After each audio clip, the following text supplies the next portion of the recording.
Hi friends, this is Surajit Ray here.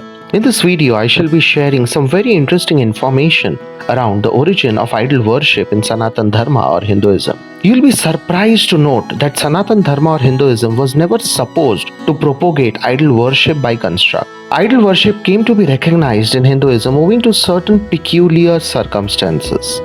In fact, there's a very interesting Puranic story explaining this, which I shall briefly narrate hereafter.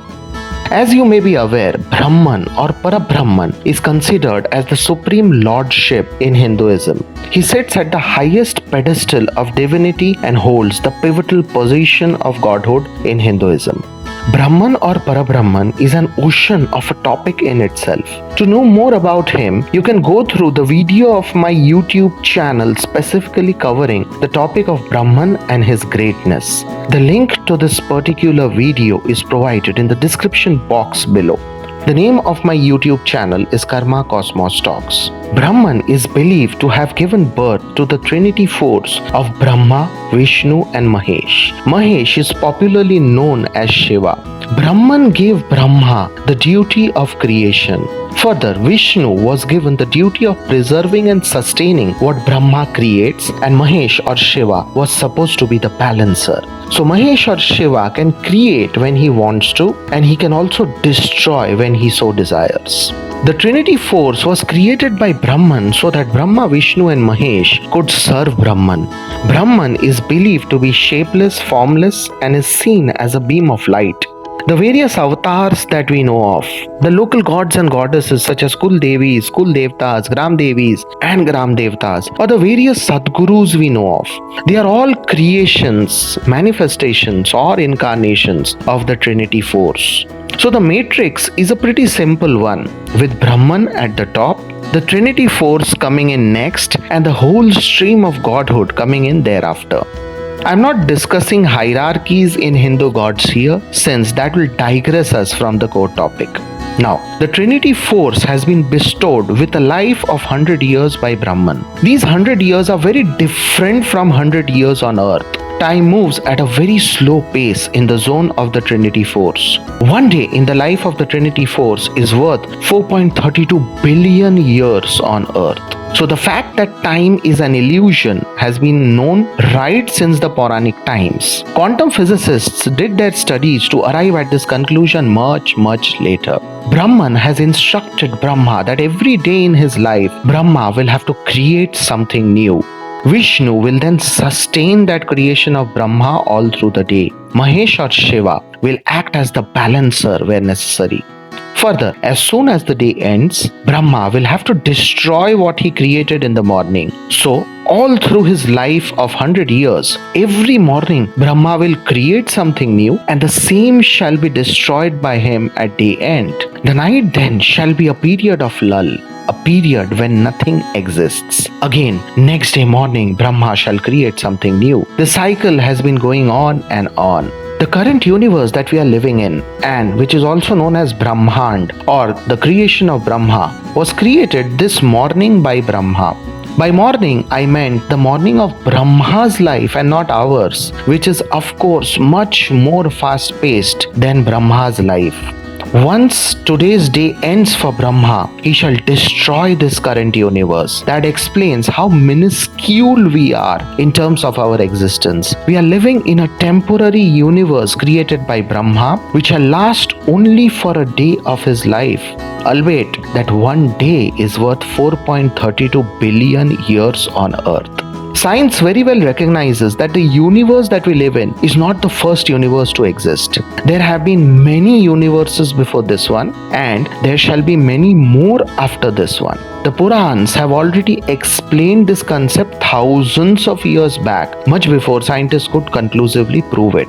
So, now coming to the current universe created today by Brahma. This morning, Brahma created this universe through a massive explosion, popularly propounded as the Big Bang Theory in science. After this, Brahma decided to create life forms, connoted in the Puran as Jivatmas. These were seen as beams of light. He created millions of them. Then Brahma decided to create a physical case or body for the Jivatmas. That is when the evolution of life forms actually began. Brahma first began with creating a unicellular organism and then kept on creating more and more variants, which took the shape of insects, animals, and plants.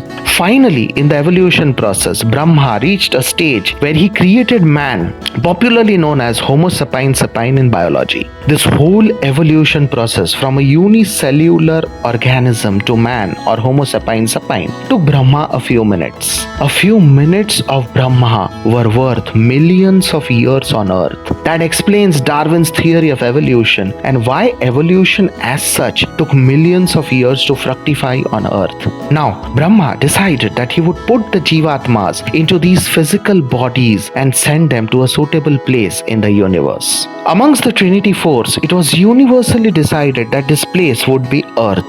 So, the atmosphere of Earth was made conducive for life to exist. Also, the journey of every Jivatma on Earth through different physical bodies over several births was beautifully aligned to the karma of that individual Jivatma over all its lifetimes on Earth. An automated ERP known as the Karma ERP was created by Brahma, which had a separate account in it for every Jivatma to exist, and it was meant to record every single karma of the Jivatma. This was in fact the first known ERP to ever come into existence. It was decided that in the birth in which a Jivatma squares off all his prior karmas, both good and bad, the Jivatma shall attain salvation or moksha or nirvana, meaning the Jivatma will be freed from the routine cycle of going to earth with a body and coming back again to the Trinity Force. Post-salvation, the Jivatma would stay at the feet of the Trinity Force till Brahma finally ends this current universe at his day end today. Since Homo sapiens sapien or man was the ultimate and most complex creation of Brahma for this day, Brahma decided to bestow Homo sapiens sapien with three unique powers which he had not given to any other life form he created that day. These three powers were Buddhi or the ability to think, Vani or the ability to speak, and infinite Antarik Shakti, which is nothing but that Tathastu power which gods possess, and by virtue of which they can achieve anything and everything they want just by thinking about it in their mind.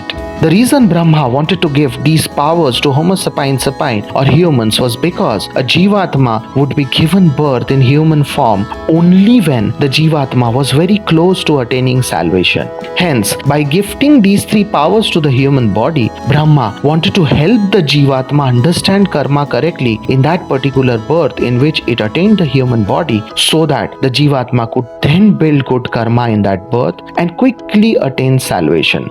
Vishnu and Mahesh or Shiva agreed with Brahma to some extent on this aspect. They were fine with the human body being bestowed with Buddhi or the ability to think and Vani or the ability to speak. However, they did not want infinite Antarik Shakti to be given to the human body, since they felt that the Jivatma would misuse this indiscriminate power and do more bad than good with it. They also felt that giving this power to the human body would leave no difference at all between a Jivatma holding a human body and God. This infinite Tathastu power of gods is what would actually distinguish gods from Jivatmas. So, Vishnu and Mahesh strongly felt that infinite Antarik Shakti should not be given to the human body. This led to an immediate ego clash with Brahma on one side and Vishnu and Shiva on the other. Seeing no possible amicable resolution to the issue, Brahma, Vishnu and Mahesh approached Brahman seeking a solution from him. Brahman played a fair judge here. He appeased both the sides. He instructed Brahma to give Antarik Shakti to the human body, but after making that power finite as opposed to infinite.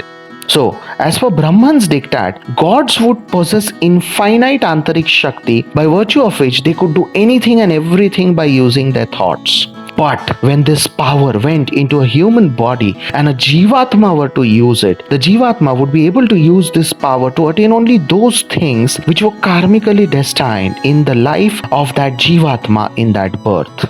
In other words, if a Jivatma tried to use this Antarik Shakti to attain things which were beyond the karmic destiny of that Jivatma in that birth, the Jivatma would not be able to succeed in that zone with its Antarik Shakti. Of course, by using the Antarik Shakti, the Jivatma would surely achieve everything that it was karmically destined to achieve in that birth. So, in a nutshell, Brahman made this power finite when bestowed into a human body and infinite when it existed in the gods.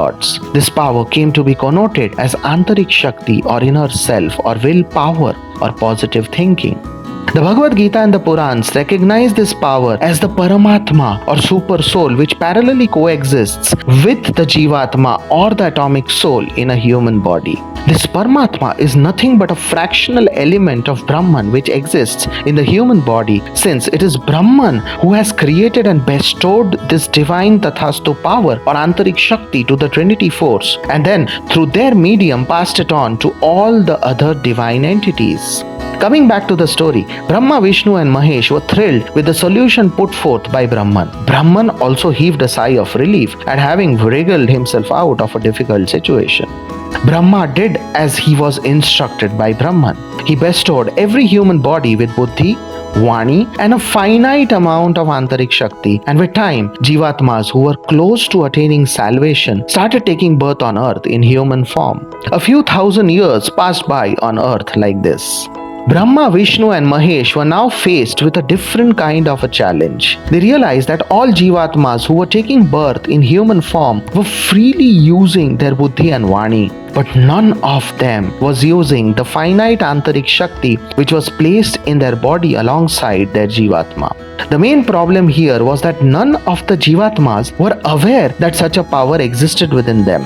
This power was intangible, hidden deep within the human body and not visible to naked eyes. Hence, none of the Jivatmas born as human beings were even aware of the existence of this power within them, leave alone they using it.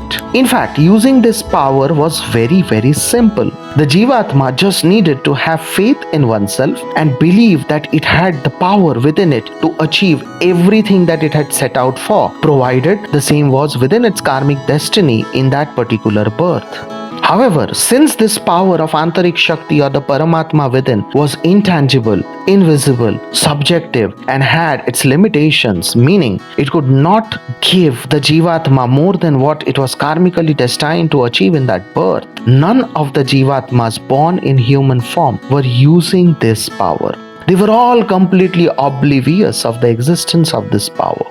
Brahma, Vishnu and Mahesh felt dejected at their failure, since now the power of Antarik Shakti had virtually become redundant and was of no use to Jivatmas taking birth in human form. They once again went back to Brahman for a solution. Brahman recognized the problem and said that the solution to the problem was pretty simple. The main reason why Jivatmas could not use this power which was hidden in the human body was since this power was intangible and invisible. He instructed Brahma, Vishnu and Mahesh to make this power tangible and visible. Brahma, Vishnu and Mahesh asked Brahman how was that possible. Brahman replied that to use this power, the Jivatma just needs to have belief that it has this power within itself, but it is unable to do so since the power is invisible. So, Brahman instructed Brahma, Vishnu and Mahesh to give Jivatmas born as human beings a placebo tool instead, something in which they could have that unrelenting faith and belief. And what better placebo tool than an idol of God? The unflinching faith which the Jivatmas were supposed to have in the Paramatma hidden deep within their human body, they could now easily have that same faith in a clay idol of the Lord, since in the clay idol they would be able to visualize the Lord. As the clay idol is tangible and visible, building that kind of a faith in the clay idol would be pretty easy for Jivatmas born as human beings. And this marked the origin of idol worship in Sanatan Dharma or Hinduism. The Paramatma is already sitting within us. The human body is the biggest temple to exist in this universe. We were not competent and alert enough to see and use the Paramatma within us, and hence God was left with no choice but to show Himself to us in the form of idols. When we walk into a famous temple and pray to the deity with all our faith, what fulfills our prayers thereafter is our unflinching faith and belief in that idol. The Almighty never wanted us to search for Him in clay idols. He rather sits within us. The Paramatma within us is the idol we were supposed to pray to. Alas, we failed in doing so, and hence God had to take the efforts to manifest before us in the form of clay idols. Now, that was interesting, isn't it? Let us take this a step further. Do you really want to connect with the Paramatma within you? I shall make this very simple for you. Please do the meditation exercise whose link I have shared below in the description box of this video. I guarantee you a divine and never like before experience. You shall witness the temple within you and see your Lord in flesh and blood if you perform this extremely powerful meditation exercise with earphones on. Do it for once. You will want to do it over and over again for the rest of your life. Does not matter whether you are a Hindu or a Christian or a Muslim or a Buddhist or you follow any other religion. This powerful meditation exercise shall take you on a beautiful and sublime journey, a divine ride you have never witnessed before. Do like this video, subscribe to my YouTube channel titled Karma Cosmos Talks. If you have not already done it, hit the bell icon so that you can receive future notifications from my YouTube channel, and also leave a comment in the comment section below in this video. Friends, I'm a common man like you, but on an interesting and never-ending journey. On my YouTube channel, you shall find a lot of such interesting stuff which very few others speak about and research on. So, if you have not yet subscribed to my YouTube channel, please do so ASAP and encourage me to share more. Your subscriptions, likes and comments stand as my only motivation. God bless you all. Wishing you a wonderful, fulfilling and happy life ahead. Thank you so much for watching this video.